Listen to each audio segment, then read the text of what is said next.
ধন্যবাদ দিলাম। তো আমরা এসে গেছি আমার পারমাত্মিক শিক্ষাগুরু, যার মাধ্যমেই আমি ভক্তি জীবনে আসা। তো আমাদের ইলাসপুর গীতা স্কুল, আদি কালীবাড়ি গীতা স্কুল এবং হামতনপুর গীতা স্কুলে মাধ্যমে উনি আমাদেরকে গীতাগুলা দান করতে চাইছেন। তো প্রভু একটু কিছু বলবেন আমাদের বাচ্চাদের পারমাত্মিক মঙ্গলের জন্য। হরে কৃষ্ণ। তো সেন শ্রী নিত্যানন্দ, শিবানন্দ, শ্রী নিত্যানন্দ, শ্রী শিবানন্দ, শ্রী নিত্যানন্দ দাস ব্রহ্মচারী। তো অত্যন্ত আনন্দের বিষয়। তো শ্রীমদ্ ভগবদ গীতা ছিল প্রভুপাদের যে যথাযথ যে তাৎপর্য সহ এটা অত্যন্ত গুরুত্বপূর্ণ একটি গ্রন্থ, আর সারা বিশ্বের মধ্যে জনপ্রিয়তা লাভ করছে। তাহলে আমাদের এই যে সেন শিবানন্দ নিত্যানন্দ প্রভু, তিনি সেই স্কুলে চালু করছেন এই গীতাগুলো। তো আপনারা যারা সেই শ্রীমদ্ ভগবদ গীতাগুলো গ্রহণ করবেন অত্যন্ত আন্তরিকতার সাথে, কেননা এই গীতাগুলো পড়ে আপনাদের জীবনকে আলোকিত করতে পারেন। তো আমরা অনেক সময় ভাবি যে গীতা পড়ে আমাদের জীবনে কি আসবে। হ্যাঁ, প্রভু আপনারা আমাদেরকে গীতা দিচ্ছেন, এই গীতা পড়ে আমাদের জীবনে কি হবে, এরকম অনেকে ভাবতে পারেন। আমাদের এখন লেখাপড়া আছে না, সবচেয়ে আমরা এই জড়জগতে যত বিদ্যা, যত লেখাপড়া করি না কেন, কিন্তু করার মাধ্যমে সবচেয়ে বড় বিদ্যা হচ্ছে শ্রীমদ্ ভগবদ গীতার জ্ঞান। এই জ্ঞান কিন্তু সাধারণ কোনো জ্ঞান না। এই জ্ঞান হচ্ছে কি রাজবিদ্যা, রাজগুজ্জম পবিত্র মিতম উত্তমম জ্ঞান।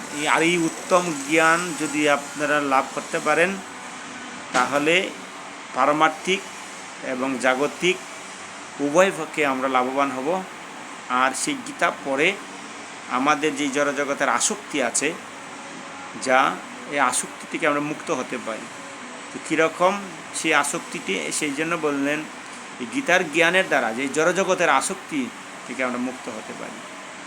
যেমন আমরা একটা গীতার মাহাত্ম্য বলি না, মলিনম মোচনম পুংসাম জলস্নানম দিনে দিনে। যেমন শরীরে যখন আমাদের আবর্জনা লেগে থাকে, ময়লা থাকে, তখন আমরা ঘষে স্নান করে জলের দ্বারা আমরা পরিষ্কার পরিচ্ছন্নতা লাভ করি।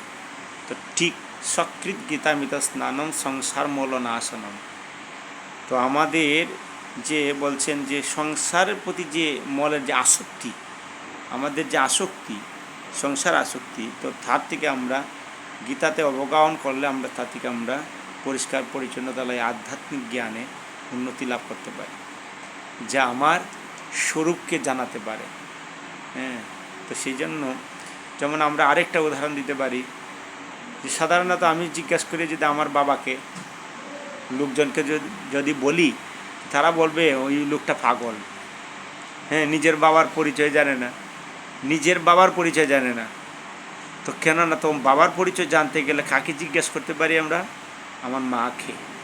যখন মাকে জিজ্ঞেস করবো মা আমার পিতাকে, তো মা দেখিয়ে দিবে যার পুরুষের সন্তান তিনি হবেন আমার পিতা। তো ঠিক শ্রীমদ্ ভগবদ গীতা হচ্ছে আমাদের মা।